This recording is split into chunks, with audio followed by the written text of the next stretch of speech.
ദേവമംഗൾ astro മീഡിയയിലേക്ക് സ്വാഗതം. ക്ഷേത്ര ദർശനത്തിലൂടെ ക്ഷേത്രത്തിൽ തളം കെട്ടി നിൽക്കുന്ന ദേവചൈതന്യം നമ്മളിലേക്ക് പ്രവഹിക്കുന്നു. നേർനടയ്ക്കു നിന്ന് തൊഴാതെ ഇടതോ വലതോ ചരിഞ്ഞു നിന്ന് വേണം തൊഴാൻ. ദേവചൈതന്യം ദേവനിൽ നിന്ന് നമ്മളിലേക്ക് ഒരു സർപ്പാകൃതിയിലാണ് വരുന്നത്.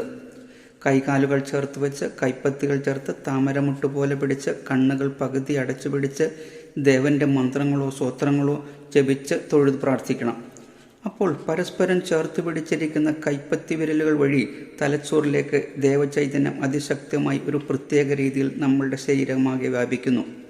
ശരീരബലം നൽകുന്ന പൃഥ്വിശക്തി ചെറുവിരൽ വഴിയും, പ്രാണോർജ്ജം നൽകുന്ന ജലശക്തി മോതിരവിരൽ വഴിയും, മനോബുദ്ധിബലം തരുന്ന അഗ്നിശക്തി നടുവിരൽ വഴിയും, ബോധ ഊർജ്ജം നൽകുന്ന വായുശക്തി ചൂണ്ടാണി വിരൽ വഴിയും, ശബ്ദ ഊർജ്ജം നൽകുന്ന ആകാശശക്തി പെരുവിരൽ വഴിയും നമ്മളിലേക്ക് വ്യാപിക്ക വഴി നട്ടലിലെ സൂക്ഷ്മന നാടി ഉണരുകയും ജ്ഞാനലബ്ധി ഉണ്ടാവുകയും ജ്ഞാനെന്ന ഭാവം മാറി ഈശ്വരഭാവം ഉണരുന്നു.